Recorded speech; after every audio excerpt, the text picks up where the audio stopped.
Ivy and Bean, Doomed to Dance. Written by Annie Barrows and illustrated by Sophie Blackall. Bye-bye, ballet. We're saved, hissed Ivy, pulling Bean toward the door. Saved from what? Bean hissed back. Being squids, squealed Ivy. She raced out into the breezeway. Bean's sleeve was in her hand, so Bean raced with her. Together they left the school behind and hurried toward Pancake Court. Okay, puffed Bean. How are we saved? Ivy stopped. The field trip. We're going to run away. We'll run away to the aquarium and we'll stay there until after the world of dance is over. Running away? What a great idea. Bean had been waiting for years to run away. What she had been waiting for was a reason. She didn't want to hurt her parents' feelings by running away for no reason. The world of dance was a great reason. This was the chance of a lifetime. Oh, yeah. Bean suddenly remembered the other reason she had never run away. What about food? She asked. Easy peasy parcheesi, said Ivy. I read about it in a book. You know how people throw money in fountains?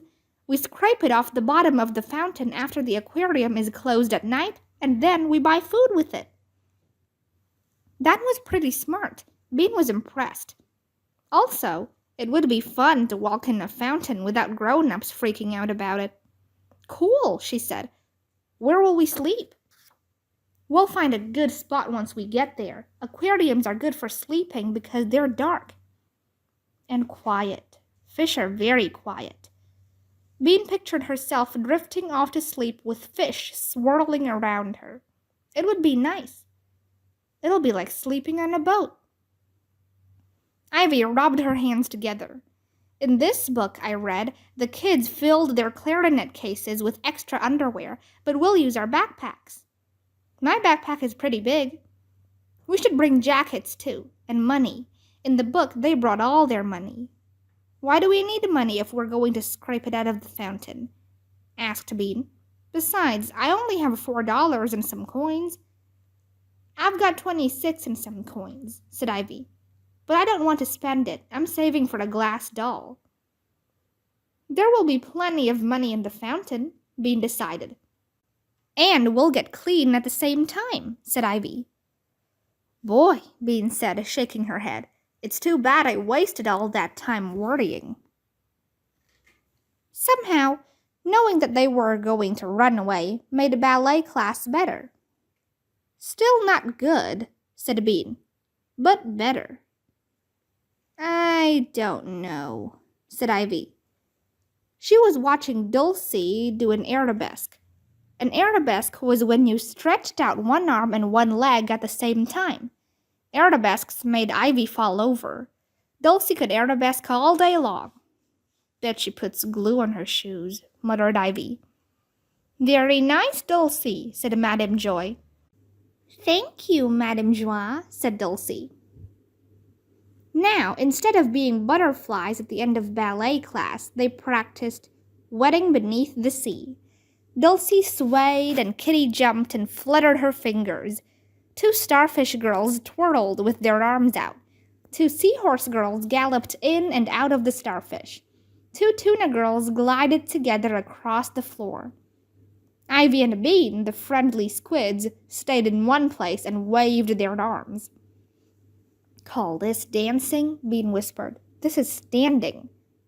Enter the prince, cried Madame Joy. The prince was a girl wearing a black leotard and a red hat that looked like a tiny pillowcase. The prince was the second crummiest part in Wedding Beneath the Sea, but it was way better than being a friendly squid. The prince at least got to leap. The prince girl leaped toward Dulcie while Dulcie fluttered away. Then the prince got down on one knee and waved her arms at Dulcie. Then Dulcie nodded, and all the other fishy things got in a circle and danced around them. Except the 2 friendly squids. Madame Joy said they were like doormen. They guarded the entrance to the Mermaid Palace. Finally, Madame Joy clapped her hands. Class was over. For Ivy and Bean, it was especially over. Next week, they'd be living at the aquarium. Ivy grinned at Bean. "Bye-bye, ballet," she whispered. "Down with squids," Bean whispered back. The night before the field trip, Bean filled her backpack with useful items. Band-aids? Check. Pencil? Check. String? Check. Underwear? Check. Bag of salt? Check. Nancy had told her once that all you needed to stay alive was salt and water. Bean figured there would be plenty of water at the aquarium. Bean zipped her backpack closed. She looked around her room. It seemed like she should be discussing important things with Ivy. She couldn't think of any important things, but she called Ivy anyway. "Are you ready?" she asked. "Who's this?" said Ivy. "Bean." "Oh, hi, Bean," said Ivy. She didn't like talking on the phone. "What do you want?" "Are you ready? Say 10-4 if you are." "Say what?" asked Ivy. 10-4, said Bean. 14, said Ivy. "No, it means yes," said Bean. "Yes what?" "Ivy, yes, I'm ready," yelled Bean. "Oh, I'm ready too. Goodbye." Ivy hung up. Forget it. Bean went back to her room. It was almost bedtime, which meant it was almost morning, which meant it was almost running away time. Bean could hardly wait. Very fishy. Ms. Arubatate's class swarmed off the bus. They were proud. Their bus behavior had been excellent, if you didn't count Margot-Lee and Doucet. They stampeded up the stairs toward the aquarium's front door. Who would get there first? Who would be the best? "Boys and girls, stop!" hollered Ms. Arubatate. They stopped. Ms. Arubatate didn't holler very often. "Boys and girls, stay where you are. Don't move. Stay with your buddy. Try to stay together." The white marble patio outside the aquarium was full of hollering teachers and wandering kids. There were kids sliding down the handrail on the stairs. There were boys throwing their backpacks at each other. There were girls walking along the rim of the fountain. All the teachers were trying to get all the kids to stand still. What a nut house, thought Bean. "Boys and girls, follow me," shouted Ms. Arubatate. "Stay with your buddy." Linking arms, Ivy and Bean climbed the stairs toward the big golden doors. "Our new home," Bean whispered. They went inside. The aquarium was big and dim, with dark hallways like arms leading off in many directions. It was sort of greenish all over, and even with hundreds of kids wandering around, it was quiet. "Okay," said Ivy, pulling out a list. "The first thing we do is find a good hiding place." But they couldn't find a good hiding place because Ms. Arubatate was calling them over to the alligator pit. The second graders clustered around the pit and stared down at the alligators. "Look," Bean nudged Ivy. "There's money in there." Bright coins sparkled in the slimy alligator water. Ivy looked. "No way am I going in an alligator pit to get money," she said. "Oh, right." Bean stared at the money. What a waste. The alligators seemed dead anyway. They didn't even move. Maybe she could just slip in and out. One of the alligators spread its mouth wide in a yawn. Maybe not. "Stay together," called Ms. Arubatate, leading them from the alligator pit to a dark hallway. "Now we will see coastal zones." Ivy nodded at Bean. Coastal zones sounded like a good place to make a getaway. "When do we eat lunch?" yelled Paul. "I'm starving to death." "Now," whispered Ivy. She and Bean started to walk backward.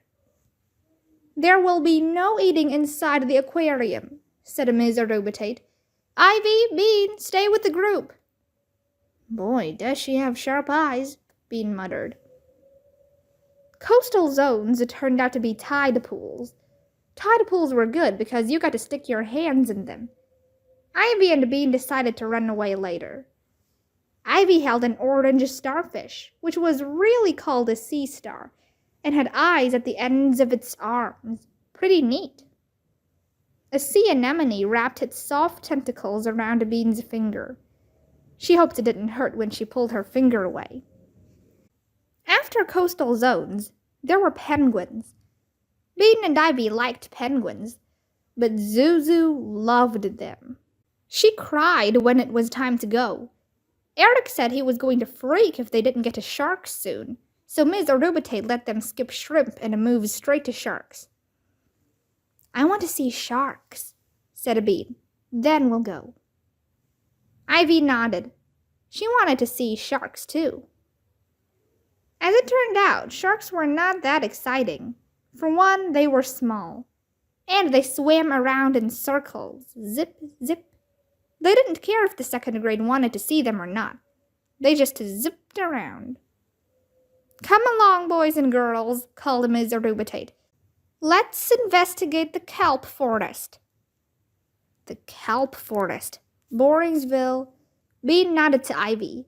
Ivy nodded to Bean. They waited beside the shark glass while the rest of the class surged forward. Ms. Arubate was listening to Emma tell about the time she was seasick. She didn't notice Ivy and Bean. No one noticed. In a minute, they were all alone with the sharks.